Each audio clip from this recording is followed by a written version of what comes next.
संध्या live आवाज महाराष्ट्राचा। नमस्कार, मी गौरी, आपण पाहत आहात संध्या लाईव्ह। बोरवेल्ला विधानसभा मतदारसंघाचे माजी आमदार संग्राम थोपटे यांनी आता भाजपमध्ये पक्षप्रवेश करण्याचा निश्चित केलाय। येत्या 22 तारखेला मुंबई येथे भाजपच्या पक्ष कार्यालयामध्ये हा पक्ष प्रवेशाचा कार्यक्रम पार पडणार असल्यानं संग्राम थोपटे यांनी म्हटलं आहे। आज भोर येथे संग्राम थोपटे यांच्या कार्यकर्त्यांचा मेळावा पार पडला। या मेळाव्यानंतर माध्यमांशी बोलताना संग्राम थोपटे यांनी आपण भाजपमध्ये जाणार असल्याचं स्पष्ट केलंय। मात्र आपला पक्ष सोडण्याचा खापर त्यांनी काँग्रेसवरच फोडलाय। काँग्रेसमधून आपल्याला योग्य प्रतिसाद मिळत नव्हता असा आरोप त्यांनी केलाय। तुम्ही भाजपमध्ये प्रवेश किती तारखेला प्रवेश होणार?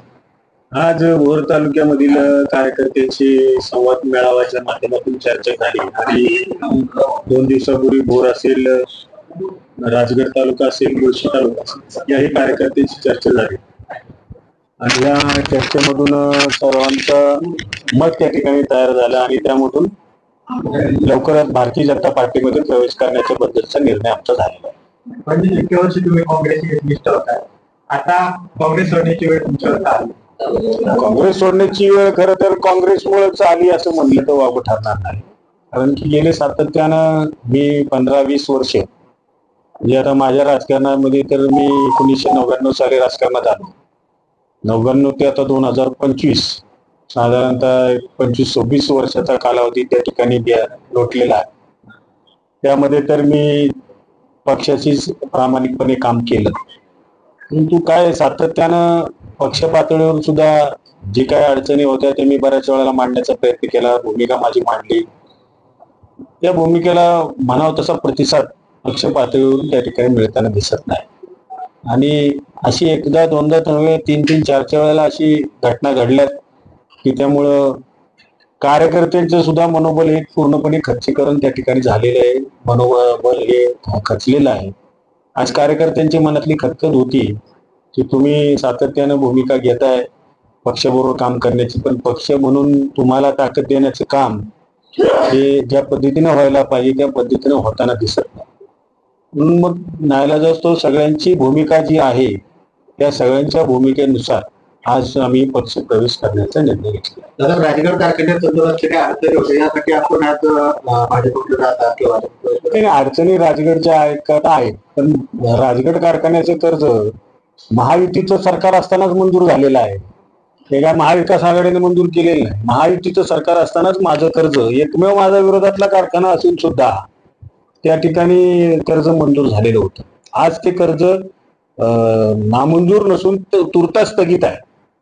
हे कर्ज स्थगित केलेलं आहे, त्याचं वितरण थांबवलेलं आहे आणि याकरता सुद्धा प्रयत्न आहे। निश्चित भविष्यातला अजून जे काही तालुक्यातले जे काही विकासाचे प्रश्न आहेत, मग तालुक्यातला रोजगाराचा प्रश्न आहे, सिंचनाचे रखडलेले प्रकल्प आहेत, कालव्याची राहिलेली कामं आहेत, 2 जिल्ह्यांना जोडणारे रस्ते आहेत, पर्यटनाच्या दृष्टीने जे काम असेल किंवा छत्रपती शिवाजी महाराजांचा आमचा सर्व हा परिसर आहे त्या परिसरातले गड किल्ल्यांचं संवर्धन असेल किंवा या परिसराला एक चांगल्या दृष्टीने पर्यटनाच्या दृष्टीनं पर्यटन तालुका म्हणून घोषित करण्याचं काम असेल, असे अनेक प्रश्न आहेत। या सर्व प्रश्नांची सोडवणूक करण्याच्या संदर्भामधला आमचा निर्णय आहे। 22 तारखेला आपण प्रवेश करणार आहात, कसं काय नियोजन आहे?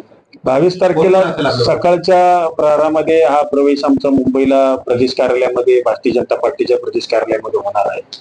साधारणतः या प्रवेशाकरता आमच्या फ्रंटलचे सर्वच 3 तालुक्याचे अध्यक्ष, महिला अध्यक्ष, युवक अध्यक्ष, सेवादल असेल, विद्यार्थी काँग्रेस असेल, हे सर्व फ्रंटलचे प्रमुख असतील। त्याचप्रमाणे राजगड सहकारी साखर कारखाना उपाध्यक्ष, त्यांचे सर्व संचालक, त्याचप्रमाणे खरेदी विक्री संघ बोर्ड चेअरमन, व्हाईस चेअरमन, त्यांचे सर्व संचालक, कृषी उत्पन्न बाजार समिती सभापती, उपसभापती, त्यांचे सर्व संचालक, भोर शहरातील सर्व आजी माजी नगरसेवक, नगराध्यक्ष, नगराध्यक्षिका, त्याचप्रमाणे भोर शहराच्या व्यतिरिक्त विविध गावचे सरपंच, कस सेवा सोसायटीचे चेअरमन, त्याचप्रमाणे काँग्रेस पक्षाचे जिल्हा परिषद पंचायत समितीचे आजी माजी सदस्य, असा आणि पूर्वीचे जे काय असणारे आमचे कार्यकर्ते, ते प्रेम करणारे कार्यकर्ते, ते सगळ्यांचा आम्ही प्रमुखांचाच प्रवेश मुंबईला करणार। ताज्या आणि महत्त्वपूर्ण बातम्या पाहण्यासाठी आजच आमच्या संध्या लाईव्ह न्यूज चॅनलला YouTubeवर सबस्क्राईब करा आणि बेल आयकॉन प्रेस करा।